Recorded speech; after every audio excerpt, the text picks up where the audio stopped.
Why is it that the media wants us and them to have a common enemy? Well, I'm going to be talking about that in this video and how that is something that they have done on purpose to purposefully destroy our lives and maintain control. Hello and welcome to Queendom TV. For those of you guys who know, this is now the 5th video in a series that I've been doing based on a theory by Noam Chomsky titled The 5 Filters of the Mass Media Machine, where I'm discussing in depth each one of those points so that we can start to look deeper as to how dark this media really is. And today we're going to be talking about the concept, the common enemy, as stated from this theory. Now, I touched on in my previous video kind of how they do choose a side, which is kind of the introduction, I guess, to this video, and how they discredit and destroy some people so as to control the narrative of what's going on, because this is what this is all about. It's about controlling the narrative that goes on in your head of what you believe. Now, having a common enemy, and I like the idea that Noam put it as common enemy, because it suggests this idea that we, the people, we, the consumers, we, the audience, feel as if we and the media on the same side. You know, it gives us the vibe that, like, guys, we're in this together. Like, this guy's trash. He's trash for you. He's trash for us. Like, we're all going through this together. Like, that's kind of what I feel like they're trying to do here. And I feel like because they do that, because they give off that vibe, or they attempt to give off that vibe, it very much makes us believe in the fact that, oh, you know, we can trust the media because the media is going to tell us. Like, guys, I can't even tell you how many conversations I've stopped talking to people about the media in my real life. In my real life, I don't talk to people about the media because I've realized they are so loyal. Like, they are so loyal. You know, like when somebody's in a relationship, this is the best way I can explain it.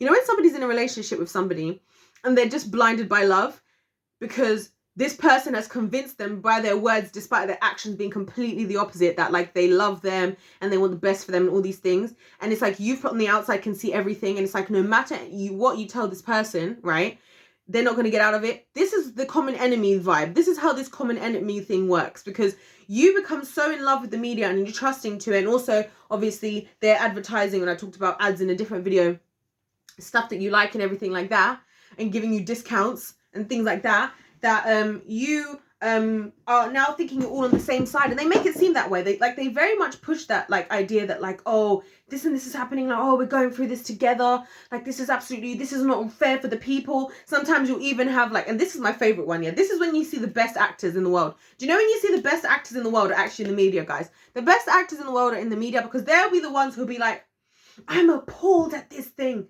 Like, perfect example, this Kyle Rittenhouse thing. Yes, I'm going there. Yes, I'm being controversial. Yes, I am. Because you know why? I looked into it for myself, and I'm a black person. And that's why I talk about a lot of things that affect black people, because I just don't want us to get, not because I'm all like black power and all of that. I'm everybody power, and that, I know people hate that. I genuinely am everybody power because God loves everyone. We've all got struggles. We've all been through things. Okay, yes, black people have been through certain things. Yes, there are genuine problems only black people, or mostly black people, have. I'm not taking away from that. But what are we going to do about it? Let's just move on, and let's just not be victims, and let's just take accountability for our lives and do what we got to do. Do you know what I mean?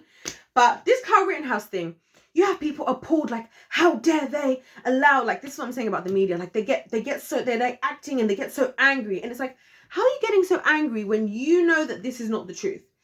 How are you getting so angry about things where you know that you guys are deceiving the public, and you know the real information? Because a lot of the times, guys, and in the research that I've done, and I'm going to talk about this more in other videos, because I have a lot of videos about the media coming up, I discovered that they are very much told what to do. They are very much told what to do. In fact, I'm going to give you guys a little teaser right now and give you a quote that I found. So, where have you gone? Give me just a second. A quote that I found that was very interesting. And this quote was by, David Yelland, anyways, the former editor of The Sun, which is a media place in the United Kingdom. And he says, as working for The Sun, which does like magazine, I think they do the Sun magazine, I think they do newspaper, they have websites, so they're very much one of the news outlets over here. And he goes, and he was quoted by saying, and I heard this myself, you look at the world through Rupert's eyes. He said most Murdoch editors wake up in the morning and that's what they're thinking. When they wake up in the morning and they hear the news, they're thinking, what would Rupert Murdoch, who I mentioned before, who is the, I guess, CEO of News Corp, who owns a lot of stuff. We're going to talk about that in another video. Check that video out. They wake up and they wonder, what would Murdoch want us to say? You know, and funnily enough, guess I'm giving you another spoiler. Sir Harold Evans, who's a former editor at the Sunday Times, again, another news media outlet in the UK. And again, we're talking about the UK, but we're talking about an American guy. So again, you guys can understand what I'm saying, that this stuff is complicated, convoluted, and evil. But anyway, apparently he was rebuked by Murdoch for wanting to and this is an editor, former editor at the Sunday Times. He was rebuked once by, again, Rupert Murdoch because of what he was saying, and he didn't like what he was doing in political terms. So again, you guys, we have this example of the fact that, you know, if you're not on side, if you're not on team, they are making sure that these people, even the journalists who may have different opinions because they've seen it, because they're journalists, they probably got into this because they were genuinely passionate about it. Even up till that point, those same people are being kind of pushed to put out a specific narrative, to partner with a particular person or whatever. And why? Probably because the people leading the media want to have a common enemy who is probably the common enemy of the other people they want to work with. Do you see what I mean? And the other people who have the same agenda as them. That's the problem. And that's why I mentioned, you know, I'm mentioning things like Rittenhouse. I mentioned people like, you know, Donald who, because there's a reason why they want, there's a power that comes from us being emotionally invested. And this is what I realized with the media. It's all about our emotions. Whether you realize it or not, it's all about our emotions. Because as soon as you emotively feel something, as soon as you feel like you've been wrongly done, as soon as you feel like somebody else has been wrongly done, you're so easy to manipulate. And that's what they've done. And I think that's what they do with the common enemy. It's like, we've both been hurt by them. It's like the equivalent of you meeting a girl. It's the equivalent of me being cheated on by somebody. And then me meeting a girl who's also been cheated on that person, and us being like, oh my gosh, he cheated on you as well. Oh my gosh. Like, that's kind of what they're trying to, obviously in this scenario, that person actually cheated, but what, this is a hypothetical scenario, but anyway, I don't even know why I explained that, but you guys would get where I'm coming from. This common enemy thing, it's extremely powerful because it makes it, not only does it isolates whoever this common enemy is, which makes me always more inclined to want to trust the enemy now, but it also creates this bond where we trust the media even more. So for this to be like the final stage, suggested by Noam Chomsky, I just think, yeah, genius. Because if that is the final stage, it means all they have to do is then go back to stage one again. Media ownership, take more ownership out there. Ads, push out more ads that's making us buy things, so on and so forth. What was the third one? Sorry guys.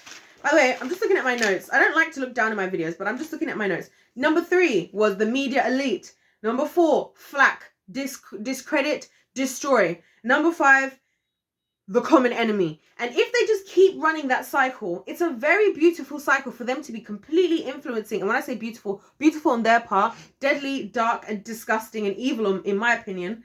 It's a very good cycle to just keep us in that loop of trusting them more, believing them more, buying the products and the ads more. They're able to be more of their people in the government. They're more in bed with the government. And you see how all of a sudden we realize that we really are not free. We're just being tricked to use our freedom to be slaves. That's what's really happening. But I'm going to talk about this more in another video and get into, you know, what was really coined from this whole theory by Noam, and what also my thoughts are as well as to the real goal of the media. So please look out for that video where I'm really going to delve into that. Other than that, check out the other videos. If this is the first video of the ones you've watched, there's 4 before this one, breaking all the stages down. Please subscribe if you have enjoyed this video. Please comment down below as well what you guys think, how you feel about the media, how you feel about this series if you've been watching the other videos, and of course like the video if you did like it. Other than that, God bless you all. Thank you for taking the time to watch my video, and I'll see you in my next one. Goodbye.